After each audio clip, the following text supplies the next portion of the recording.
Today, we are discussing one more topic, that is mobile phone technology.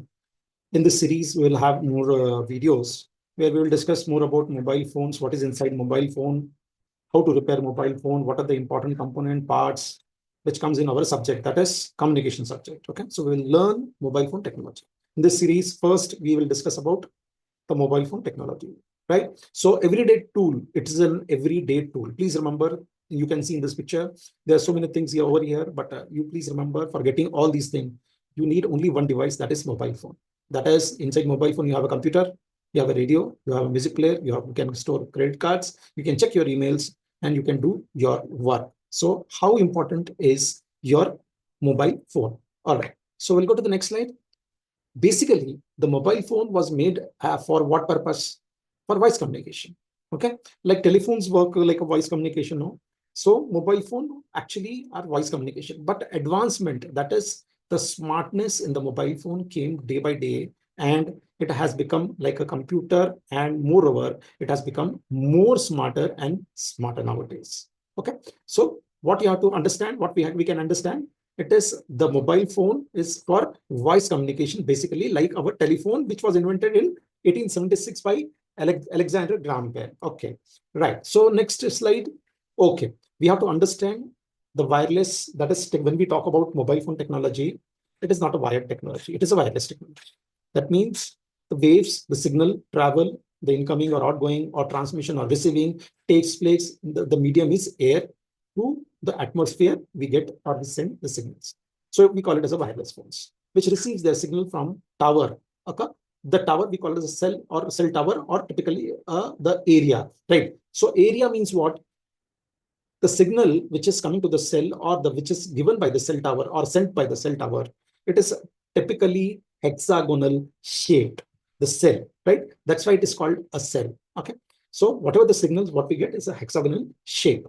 So from where it is coming, you can see there is a tower on the right hand side, there is an antenna on the top, you have a receiver antenna, then you have a cabling, there is a cable, cabins will be there, some machines will be there, and power supply is important. So likewise, the arrangement is done for receiving and sending through antenna or cell phone towers. Okay, so you have to understand the basic structure. We are discussing about technology, please remember. All right, so in the next slide, 4 different categories of your platforms are there. That is, what do you mean by platform? That means when the cell phone started, it was working with the different categories. That it started with frequency. Basically, it started with analog signal. Okay, the first generation phone started with analog signal. The second generation phone started with the FDMA, that is frequency division multiple access system we use. This was the platform on which our signals are what we are getting. Okay, or on what it is working. So third, next was this thing, that is time division multiple access system. That is totally, it was digital. Okay, afterwards the whole thing was digital, code division multiple access system, CDMA, and finally now today we are using the global system for mobile communication, that is the full form of GSM, global system for mobile communication. In some countries, even today, we are using CDMA, that is code division multiple access system. In the brown below, you can see how the changes have taken place according to the digitalization of the phones. The phones were bigger, then it was very bulky, then slowly it came to smaller the size and smarter even. Okay, right. So we'll go to the next slide, the final one, spectrum. What is 1G, 2G, 3G? These are the generation. Okay, so low band, first generation, 1 gigahertz, like, so it was very, very long time back. Then 2G, 3G, 4G, high band, we used to call high band, right? And 5G, it's more higher.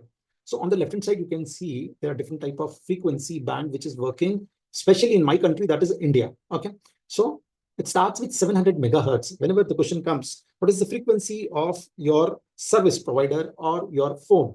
So our phone works from 700 megahertz up to 26 gigahertz.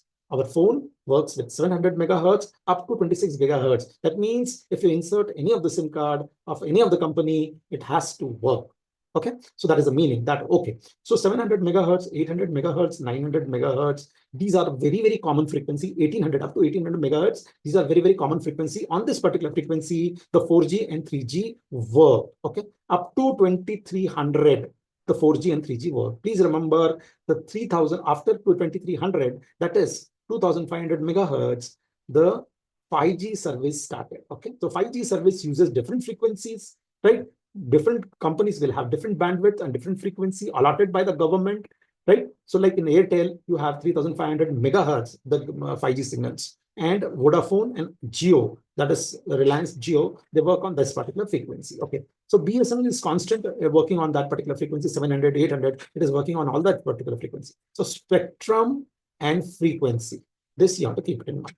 Now I will show you a small video, we'll see a small video. You will get a little idea about what is the technology and what is the generation, the phone. I hope you will like the video, and please, if you like it, please subscribe and share the video with your friends. Thank you. How do mobile phones work? Basic mobile technology explained. Ever wondered how your phone magically connects you to the world? Let's demystify the tech behind those calls, texts, and cat videos. Your phone is essentially a tiny, powerful radio. It communicates using radio waves, sending and receiving signals to nearby cell towers.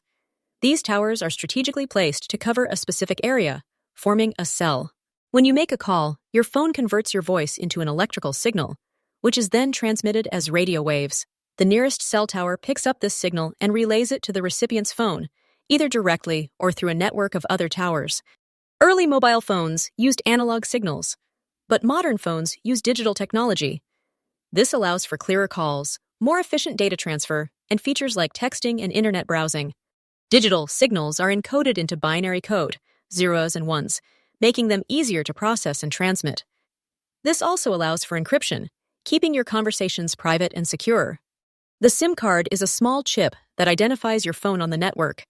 It contains your phone number, account information, and sometimes contacts. Without a SIM card, your phone can't connect to the cellular network. It's like a digital passport, allowing you to roam and connect to different networks around the world. Modern smartphones are much more than just phones. They're powerful computers that can access the internet, run apps, and perform countless other tasks. This is all thanks to mobile data, which allows your phone to connect to the internet using the cellular network.